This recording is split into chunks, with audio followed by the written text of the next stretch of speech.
शानू नाम के एक लड़के ने बकरी और गाय पाली हुई थी। वो बकरी और गाय का दूध बेचता था। बकरी बहुत चतुर थी और वो गाय के साथ कुछ न कुछ चालाकी दिखाती रहती थी। गाय बकरी से ज्यादा दूध देती थी, इसीलिए बकरी गाय से बहुत चिढ़ती थी। हाँ, इस गाय का कुछ ना कुछ तो करना ही होगा जो ये मुझसे ज्यादा दूध ना दे पाए। हाँ। एक दिन बकरी ने सोचा, हाँ, कल जब शामू हमें मैदान घास चराने ले जाएगा तब इस गाय के साथ कुछ करना होगा। सोचती हूँ क्या किया जाए। तभी गाय कहती है, बकरी, तुम मुझसे चिढ़ती क्यों हो? मैं तो तुम्हें कुछ भी नहीं कहती हूँ।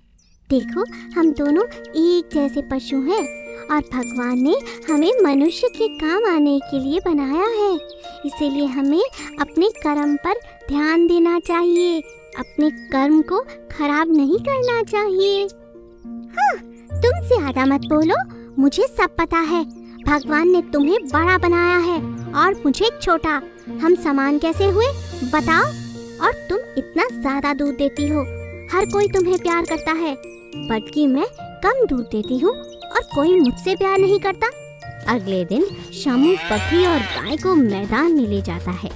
बकरी को मैदान में घास खाने के लिए छोड़ देता है और गाय को तालाब में नहाने के लिए ले जाता है। यह देखकर बकरी और भी ज्यादा चिढ़ जाती है। हाँ, हे भगवान, देखो देखो जरा इस इंसान को। हम पशुओं में कितना भेदभाव करते हैं। मैं भी तो दूध देती हूँ, मुझे भी तो नहाने की जरूरत है। कल देखती हूँ इस गाय को, कुछ ना कुछ तो करना होगा। अब समय आ चुका है, हद होती है। अगले दिन दोबारा शामू गाय और बकरी को मैदान में ले जाता है। बकरी को घास चरने के लिए छोड़ देता है और गाय को नहाने के लिए ले जाता है। लेकिन जब गाय वापस लौटती है तो बकरी उससे कहती है, हाँ हाँ, वहीं दूर चली जाओ, वहाँ बहुत हरी घास है।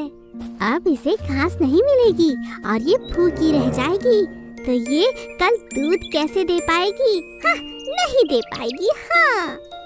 गाय को वहाँ कोई घास नहीं मिलती और गाय भूखी रह जाती है। फिर शामू उन्हें घर ले आता है, पर गाय तो गौ माता है, उसने फिर भी अगले दिन दूध दिया।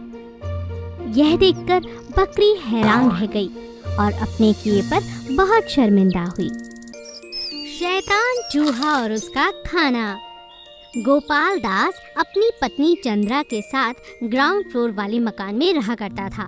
वे दोनों बहुत धार्मिक प्रवृत्ति के थे और रोज पूजा पाठ किया करते थे, लेकिन दोनों को मिठाई खाने का बहुत शौक था। उनकी रसोई हमेशा मिठाइयों से भरी रहती थी। गोपाल दास अपनी पत्नी चंद्रा के लिए तरह तरह की मिठाइयाँ लेकर आया करता था, लेकिन मोतीचूर के लड्डू उनके पसंदीदा थे। एक दिन चंद्रा ने गोपाल दास से कहा, अजी सुनते हो, मोतीचूर के लड्डू खत्म हो गए हैं। आज शाम को घर आते वक्त याद से ले आना। अरे, इतनी जल्दी कैसे खत्म हो गए? चलो कोई बात नहीं, मैं ले आऊंगा। गोपाल दास ये नहीं जानते थे कि उनके घर में एक छोटे से बिल में 2 चूहे रहते थे और वो दोनों रात के अंधेरे में उनकी रसोई में आकर मोतीचूर के लड्डू खा जाया करते थे। अरे चलो चलो चलो दोस्त, अंधेरा हो गया, चलो चलो पार्टी करते हैं। हाँ हाँ चलो, आज ही मोतीचूर के लड्डू का नया डिब्बा आया है, चलो चलकर खाते हैं। दोनों चूहे रात के अंधेरे में रसोई घर में जाकर बड़े आराम से लड्डू खा जाते हैं और उधर गोपाल दास परेशान थे कि उनके मोतीचूर के लड्डू इतनी जल्दी खत्म कैसे हो गए। एक दिन अचानक रात को चंद्रा की नींद खुली। उसने गोपाल दास से कहा, अजी सुनते हो, उठो ना, उठो, मुझे बहुत जोर से मोतीचूर के लड्डू खाने की भूख लगी है। जाओ ना, रसोई घर से जाकर लड्डू ही ले आओ। क्या कह रही हो तुम? ये भी कोई समय है भला लड्डू खाने का? पर चलो, तुम्हारा दिल है तो मैं ले आता हूँ। गोपाल दास जैसे ही रसोई घर में लड्डू लाने के लिए जाता है तो देखकर हैरान रह जाता है। वे दोनों चूहे लड्डुओं की दावत कर रहे थे। गोपाल दास को देखकर चूहे वहाँ से भाग जाते हैं। गोपाल दास तुरंत अपनी पत्नी को बुलाकर लड्डुओं के चोरों के बारे में बताता है। यह सुनकर चंद्रा कहती है, अजी चूहे तो भगवान का रूप होते हैं, उनके खाने के लिए पनीर रख देते हैं तो वे लड्डू नहीं खाएंगे। गोपाल वैसा ही करता है, लेकिन वो देखकर हैरान हो जाता है कि चूहे पनीर ना खाकर फिर से लड्डू खाने लगते हैं। अब गोपाल दास और चंद्रा समझ चुके थे कि चूहों को लड्डू ही अच्छे लगते हैं। अब वे चूहों के लिए अलग लड्डुओं का डब्बा लाने लगे। चूहे यह देखकर बहुत खुश हो जाते हैं। अरे वाह, आज तो हमारी दावत का अलग ही इंतजाम है। चलो दोस्तों, खूब दावत उड़ाते हैं। गोपाल दास का धन्यवाद कहो। घोड़ा और साहूकार। एक बार की बात है, एक साहूकार अपने घोड़े भूरा पर बैठकर शहर जा रहा था। रास्ते में घोड़े के मन में एक विचार आया। ये मालिक मुझे दिन भर कहीं न कहीं घुमाते रहते हैं, मैं थक जाता हूँ। दिल करता है कहीं दूर भाग जाऊं, बाकी घोड़ों के साथ खेलूं, दौड़ूं, आजाद हो जाऊं। इतनी खूबसूरत दुनिया है, कहीं जाकर आराम से दुनिया देखने के मजे लूं। मगर मेरा साहूकार सेठ तो मुझे कहीं जाने ही नहीं देता, हमेशा बांध कर रखता है। पता नहीं मेरी इच्छा कब पूरी होगी। उधर मालिक को अपने घोड़े पर बहुत प्यार आता है और वो उसकी भूख की चिंता करने लगता है। अरे अरे, बहुत देर चल लिया, थक गया होगा, है ना भूरा? वो रास्ते में घोड़े को हरी हरी घास खाने के लिए खुला छोड़ देता है। देख देख, कितनी बढ़िया हरी हरी घास है, तुझे भूख लगी होगी, जा जाकर खा ले। अब घोड़ा ये मौका पाकर वहाँ से भागने की सोचने लगता है। क्यों ना यहाँ से भाग जाऊं, ये मौका बहुत अच्छा है। मगर कैसे? यहाँ से भागना बहुत मुश्किल है। भूरा भागने की बहुत कोशिश करता है, मगर वो भाग नहीं पाता। दोनों आगे बढ़ जाते हैं। मुझे भागना ही होगा, ये मालिक तो मुझ पर सवार होकर यूं घूमता ही रहेगा। एक बार फिर भूरा के मन में फिर से ख्याल आने लगते हैं। हाँ, कुछ तो करना होगा, मगर क्या करूं? आगे जाते ही घोड़े को एक रास्ता दिखाई देता है और वो सोचता है, यहाँ से भाग जाता हूँ। आगे चलकर घोड़ा डगमगाने का नाटक करने लगता है और मालिक उस पर से उतर जाता है। अरे अरे, क्या हुआ? यूं डगमगा क्यों रहा है? आराम से चल, अब बारी है भागने की।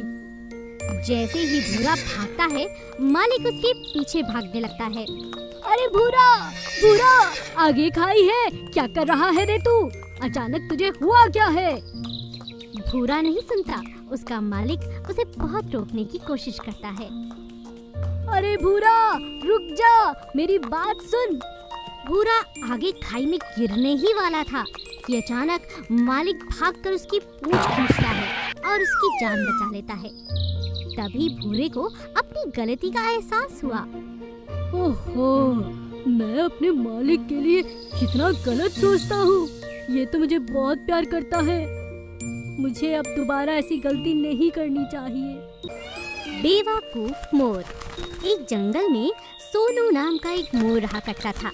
वह बहुत ही सुंदर था, उसे अपनी सुंदरता पर बहुत घमंड था, लेकिन वो सुंदर होने के साथ साथ बहुत बेवकूफ भी था। सोनू को बेर खाना बहुत पसंद था। वो सिर्फ बेर ही खाया करता था और अच्छे अच्छे ताजे ताजे बेरों की तलाश में वो जंगल में काफी अंदर तक चला जाया करता था। सोनू की इस आदत से उसके सभी घर वाले परेशान थे और उसे हमेशा समझाते थे। एक दिन मोर की माँ ने कहा, बेटा सोनू, तुम ये घने जंगल में मत जाया करो, वहाँ शिकारी आते हैं, तुम कभी भी उनके जाल में फंस सकते हो बेटा। मैं क्या करूं माँ, यहाँ खाने को बेर ही नहीं है और मुझे बेर की तलाश में जंगल में ही जाना पड़ता है। सोनू किसी की बात नहीं मानता और वो बेरों की तलाश में घने जंगल में चला जाता है। वहाँ एक शिकारी ने अपना जाल फैला रखा था। मोर को देखकर वह शिकारी खुश हो जाता है। अरे वाह, आज तो मेरा भाग्य बहुत अच्छा है। देखो कितना सुंदर मोर खुद ब खुद चलकर मेरे पास आ रहा है।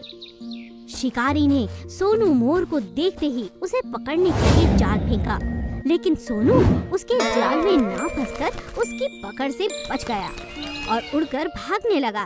शिकारी भी उसके पीछे भागा।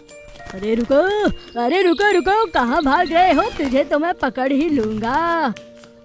लेकिन सोनू तब तक भागता रहा जब तक शिकारी उसकी नजर से ओझल ना हो गया।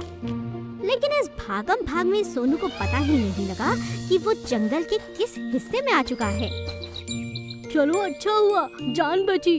शिकारी तो अब दिखाई नहीं दे रहा। अरे लेकिन मैं यहाँ कहाँ हूँ? मुझे तो कुछ समझ नहीं आ रहा। सोनू धीरे धीरे उड़ता हुआ वहाँ से अपने घर की ओर चला, लेकिन रास्ते में खूब सारे पेड़ों की झाड़ियाँ देखकर उसका मन ललचाने लगा। अरे वाह, इतने मीठे पेड़। चलो घर जाने से पहले खूब सारे पेड़ खा लेता हूँ, बहुत भूख लगी है। और सोनू निश्चिंत होकर पेड़ खाने लगा, लेकिन वो यह नहीं जानता था कि हवा में उड़ता हुआ एक बाज उस पर नजर रखे हुए था। अरे वाह, इतना मोटा ताजा शिकार, यह तो बेर खाने में मस्त है। यही सही समय है इसे पकड़कर खाने का। बेर खाते सोनू को पता ही नहीं चला कि कब बाज उसके नजदीक आकर खड़ा हो गया। इससे पहले कि सोनू कुछ समझ पाता, बाज ने उसे अपने पंजों में जकड़ा और उड़ने लगा। छोड़ दो, मुझे छोड़ दो, मुझे छोड़ दो।